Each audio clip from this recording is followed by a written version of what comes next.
وہ اللہ کے پیغمبر کی خدمت میں حاضر ہوتا ہے، عرض کرنے لگا، چونکہ اس نے یہ آیت سنی ہوئی تھی نا، وَلَوْ أَنَّهُمْ إِذْ ظَلَمُوا أَنفُسَهُمْ جَاءُوكَ، کہ جب اپنی جان پہ ظلم کر لو تو میرے محبوب کے پاس آ جاؤ۔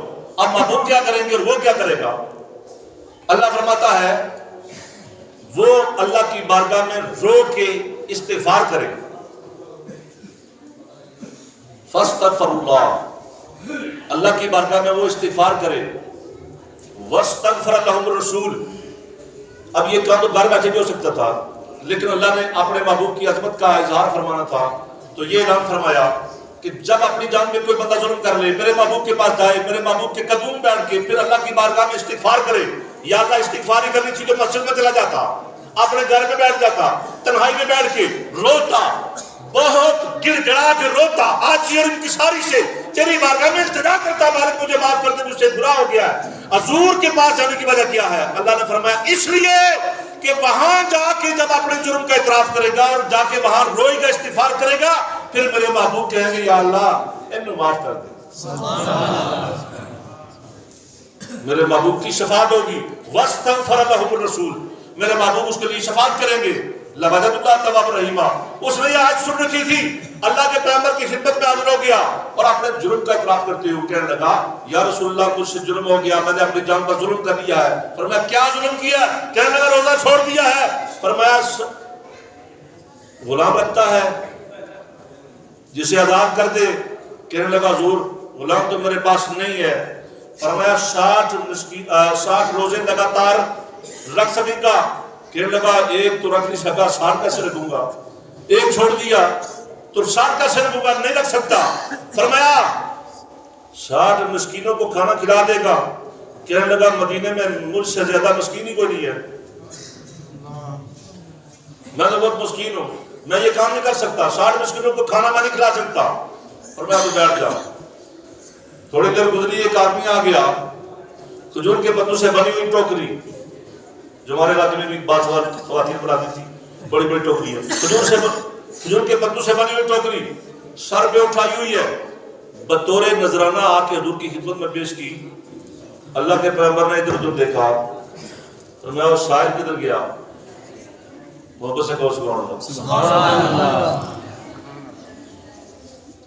اور بچے تسا تقریر کری کتنا جرا، تسا نہ چپ کرے ہے، تسا سارے لگے بند بائی ہوئی کر جڑے بڑے بندے نہیں چپ کرنا جی، سارے بڑے نکے گئے چپ کرنا جی، بڑے اوپر آئے کوئی نہیں۔ او بچیو خاموشی کا ذرا سنو۔ حضور نے فرمایا وہ سائل کدھر گیا؟ ہاتھ کھڑا کیا، حضور حاضر ہوں۔ فرمایا یہ ٹوکری لے جا مدینے کی گلیوں میں گھوم کے مسکینوں میں تقسیم کر دے۔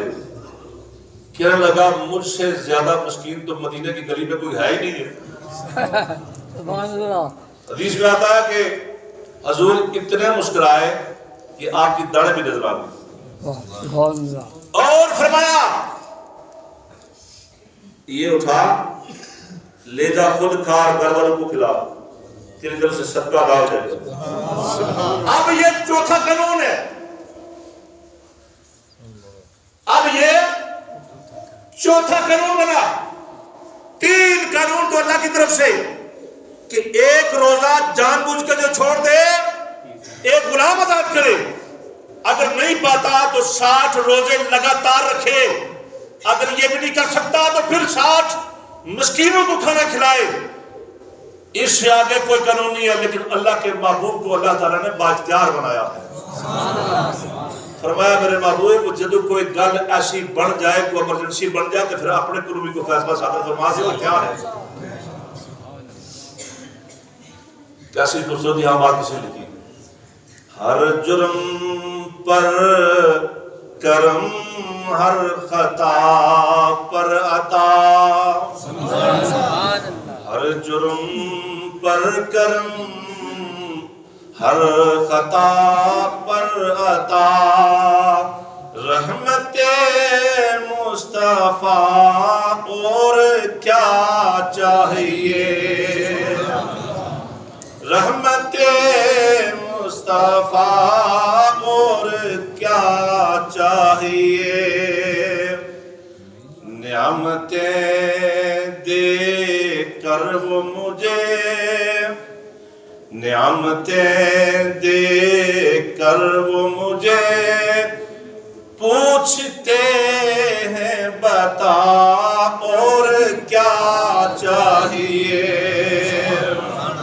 اللہ اکبر، کتنا بڑا انعام ہے کہ اللہ کے محبوب نے یہ فرمایا کہ جا جا کے کھجوریں خود کھا لے، بچوں کو کھلا دے، تو تیرے روزے کا کفارہ ادا ہو جائے گا۔ تو حضرات گرامی، اس کا احترام، ایک جملہ کہ آپ نے شاید سنا ہے، سے پہلے ایک آتش پرست آدمی جو آگ کی پوجا کرتا تھا۔ ہم تو مسلمان ہیں نا، ہمیں بھی چاہیے کہ یعنی اگر کوئی مریض آدمی بھی ہو نا، بیمار بھی ہو، جسے کنسیشن اللہ کی طرف سے کہ آپ روزہ چھوڑ سکتے ہیں، اسے سامنے نہیں کھانا چاہیے، علیحدگی میں بیٹھ کے، تنہائی میں بیٹھ کے، ایسی جگہ جہاں کوئی دیکھ نہ رہا ہو، پوشیدہ سے بیٹھ کے، اگرچہ اس کو کنسیشن ہے، پوشیدہ سے بیٹھ کے کھانا چاہیے۔ اب وہ آتش پرست ہے، اس کا ایک بیٹا ماہ سیام ہے، وہ سامنے بیٹھا کھا رہا تھا، تو آتش پرست کو غصہ آیا کہ مسلمانوں کا ماہ سیام ہے، روزوں کا مہینہ ہے، اور یہ میرا بیٹا سامنے کھا رہا ہے، کسی کی دل آزاری ہوگی۔ اس نے اس کے منہ پر تھپڑ مارا، کہتے وہ مر گیا۔ بعد میں کسی کو خواب میں آیا تو اس نے پوچھا، سنا کیا حال ہے؟ کہنے لگا اللہ نے مجھ پر بڑا کرم کر دیا۔ وہ تو مسلمان نہیں تھا، تو آتش پرست تھا، تیرے پر کیسے کرم ہو گیا؟ کہنے لگا میں نے ماہ سیام کا جو احترام کیا تھا نا، اللہ نے اس کے صدقے مجھے مرنے سے پہلے ایمان کی دولت سے نواز دیا تھا۔ میں مسلمانوں کی بڑا ہوں، تو اللہ نے میرے ساتھ مسلمانوں والا معاملہ فرمایا ہے اور مجھے جنت عطا فرما دی ہے۔ یہ ضروری ہے کہ ہم اس مقدس مہینے کا احترام کریں۔ اگرچہ اللہ تعالیٰ نے ہمیں کنسیشن دی ہے، کوئی مسافر ہے یا کوئی مریض ہے یا کوئی بوڑھا آدمی ہے نہیں روزہ رکھ سکتا، تو وہ تنہائی میں بیٹھ کے کوئی چیز کھانا چاہے تو کھائے، تاکہ جو دیکھنے والے ہیں روزہ دار ہیں ان کی دل آزاری نہ ہو۔ اللہ تعالیٰ سے ہم دعا کرتے ہیں کہ اللہ تعالیٰ ہم سب مسلمانوں کو ماہ مقدس کا احترام کرنے کی توفیق عطا فرمائے۔ آمین و ما علیہ الا البلاغ۔ سنتے تھا